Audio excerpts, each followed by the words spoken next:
Hey guys, and welcome back for another weekly update video. It's been a huge week here at Model Flight and we've had a lot of cool stock come through the doors, including this LST 3XL from Losi. Let's get into it. The LST 3XL-E is a brand new product from Losi. Now this is a branch out of the XX2 LST-E. And it's included some fantastic features that have really lifted this car up in its overall quality and design. Some stuff that's going to increase durability and just some neat features that they've added into the car. Now this does come as a ready-to-run platform. You will need to add your own batteries and a specific charger for those batteries.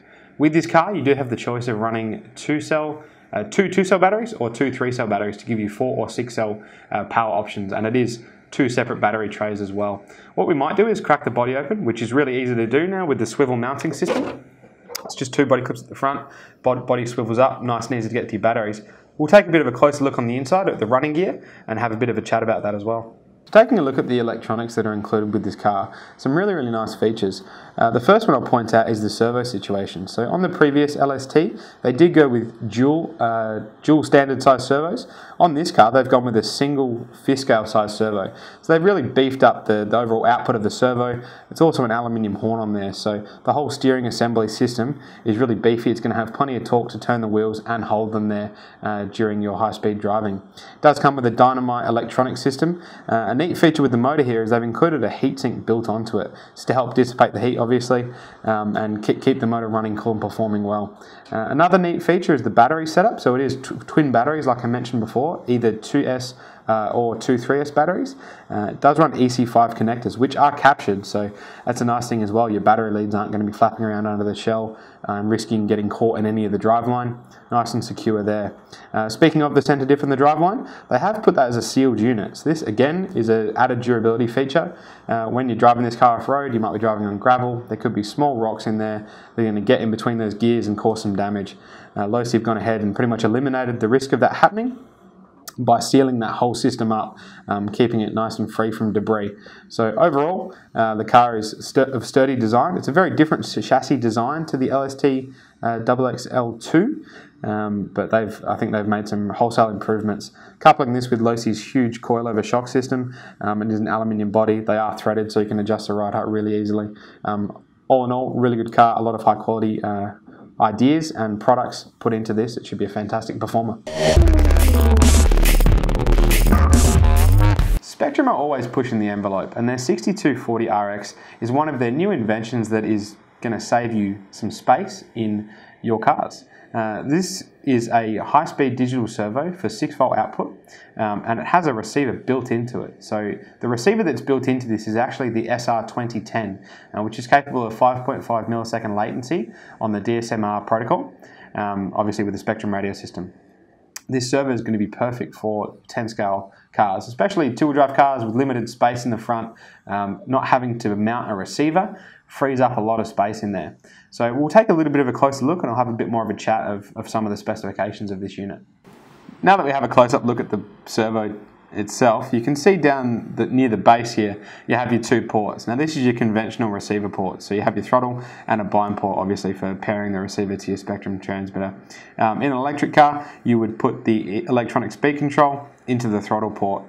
So it is your receiver encapsulated in the base of the servo, so it does make it incredibly neat. Now this servo on its own is still quite a high spec servo, so you're looking at 208 ounces of torque, which translates to about 15 kilos, and then a speed of 6 volts at 0.08 of a second transit time. So it is still quite a torquey and quite a fast servo, perfectly suited to any 10-scale application, and having the receiver built in is going to save you space, save you weight as well for you guys who are in stock classes looking to really shave those grams and get right on the minimum weight.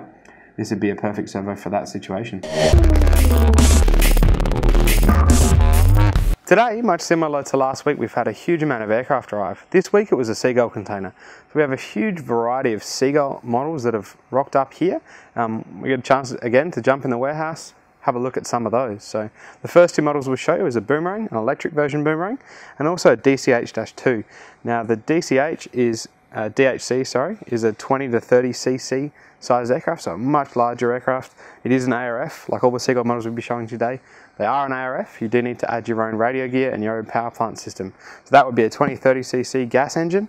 The EP Boomerang, as suggests, electric power plant with a sort of a 4-cell battery is about right on those. So 2 great ARFs, 1 great trainer and 1 great scale option. The Ugly Stick is a classic among aero modelers. It's a fantastic flying aircraft with great characteristics, good for some sport aerobatics as well as just some slow general flying. This is the 10 to 15 cc size version. We have got a few of these in and they will be super popular. Again, it's an ARF, need to add your own gear to that, but a super popular airframe and one that's very common out at the flying fields across the country. The Van's name is common in the aviation world. It's probably the most popular home-built style of aircraft in existence today. The Van's RV8 is one of those, and it's a super popular airframe. A nice scale flying aircraft. They're a really forgiving plane to fly as well. The full-size ones are very popular, as well as the model-size ones. This is Seagull's 20cc version, so it's a nice size. This can also take an electric conversion as well, so if you wanted to fit, say, a Power 60 would be about right for this aircraft. But beautiful aircraft, very well finished as well, and has a lot of scale realism representing the full-size RV8. Here we have Seagull's beautiful version of the Cessna 188 Agwagon.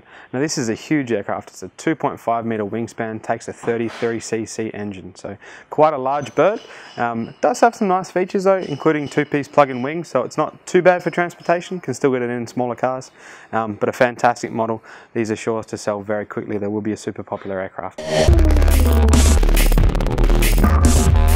Here we have the Sea Eagle from Seagull. Now this is an F3A based aircraft, so it's going to be made for pattern aerobatics. It's a precision airframe, flies very nicely, tracks really well as well. This will take a 46 size 2-stroke nitro engine, or you can convert it to electric if you wish. But it's a beautiful flying aircraft, fantastic to take out. You can do some lazy aerobatics, but also have that precision there to do precision aerobatic routines. Now, this is only a snippet. We've only shown you a snippet of the Seagull aircraft that we actually have had come in this week. We have far too many to spend the time and show you each one individually. We will put a link in the description below to all the aircraft we have received in, so please go ahead and check that out and see if you can find an aircraft that maybe tickles your fancy that you'd be interested in. Thanks for joining us again today, guys, for another weekly update video. Had a chance to show you some really cool, some really innovative products, also the huge range of Seagull aircraft that we've just received in. So if you're interested in any of these products to take a bit of a look in further detail, please check the link in the description below on the video. Keep an eye on our YouTube channel for our flight videos, and thanks again for joining us this week, guys. I'm Andrew from Model Flight.